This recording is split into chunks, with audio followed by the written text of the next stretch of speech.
Assalamualaikum warahmatullahi wabarakatuh.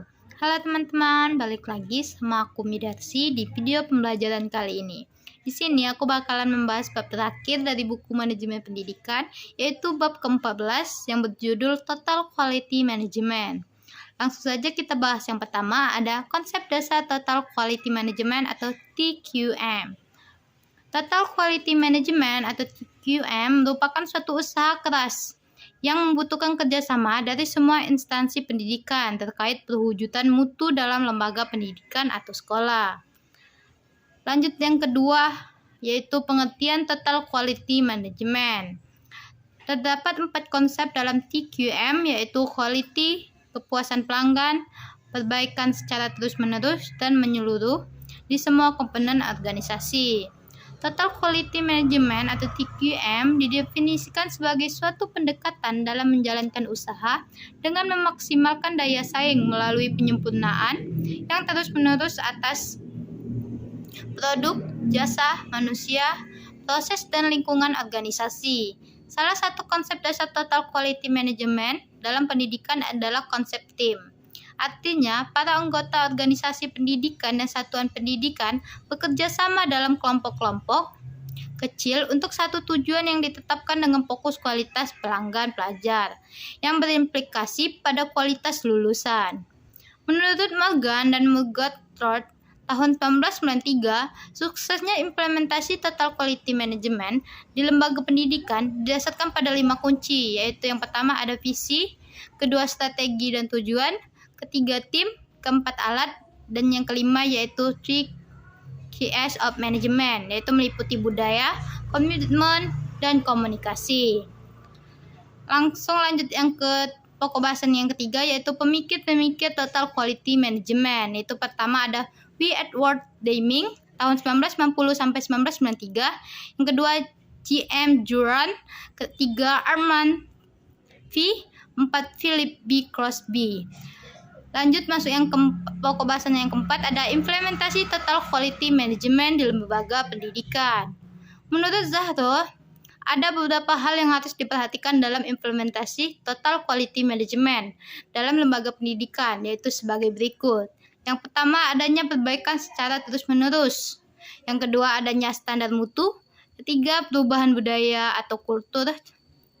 Keempat, adanya perubahan organisasi. Kelima, adanya usaha untuk mempertahankan hubungan baik dengan siapapun. Yang selanjutnya ada faktor yang mempengaruhi implementasi kurikulum dalam TQM. Yang pertama ada leadership. Kepemimpinan adalah kualitas yang harus dimiliki seorang pemimpin dalam kegiatannya mempengaruhi perilaku orang banyak agar mau bekerja sama dalam mencapai suatu tujuan. Yang kedua, rekrutmen dan pelatihan. Staf yang bertugas harus memiliki kompetensi agar dapat melaksanakan tugasnya dengan baik. Ketiga, ada sistem reward. Lembaga perlu untuk merinci kebijakan yang menyangkut kesempatan yang sama dan metode peserta prosedur yang digunakan untuk mencapai tujuan yang ditentukan.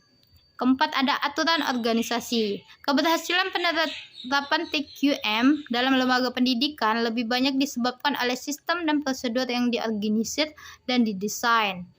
Kelima, ada budaya kerja. Setiap orang dalam lembaga bekerja sama dalam mendukung proses transformasi dalam suasana saling menghargai, saling mempercayai, saling pengertian, dan saling membantu untuk mencapai suatu tujuan. Langsung lanjut pokok bahasan berikutnya ada pilar Total Quality Management. Menurut Kress dan Chris Bird mengungkapkan bahwa terdapat 5 pilar penting dalam keberhasilan TQM, yaitu organisasi, kepemimpinan, komitmen, proses, dan produk. Lanjut berikutnya yaitu hambatan implementasi Total Quality Management di lembaga pendidikan. Menurut Sellis, kendala yang harus diatasi ketika memperkenalkan TQM adalah kerja keras dan waktu. Karena jika dua hal tersebut tidak berjalan dengan baik, maka perjalanan mekanisme kerja mutu akan terhambat. TQM membutuhkan mental juara yang mampu menghadapi tantangan dan perubahan dalam pendidikan. TQM mengharuskan kesetiaan jangka panjang staf senior terhadap intuisi. Menurut Pusko tahun 2002, faktor kesuksesan manajemen mutu pendidikan antara lain yang pertama ada kepemimpinan yang kuat, kedua perbaikan sistem secara berkesinambungan, ketiga metode statistik, bahwa setiap personel yang melaksanakan manajemen mutu harus berani berbicara berdasarkan fakta atau data, keempat memiliki visi dan nilai bersama, kelima, pesan dan perilaku konsisten disampaikan kepada pelanggan. Selanjutnya yaitu filosofi baru. Penerapan total quality management dipermudah oleh beberapa piranti yang sering disebut alat CQM.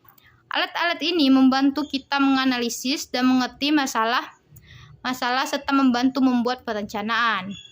8 alat TQM adalah sebagai berikut. Yang pertama ada curah pendapat, yang kedua diagram alur atau bagan arus proses, ketiga analisis SWOT, keempat ranking preferensi, kelima analisis tulang ikan juga dikenal sebagai diagram sebab akibat, 6 penilaian kritis, 7 benchmarking, yang terakhir yaitu diagram analisis medan daya yaitu bidang kekuatan. Baiklah, itu dia penjelasan aku tentang bab 14, semoga bisa dipahami dan bermanfaat bagi teman-teman.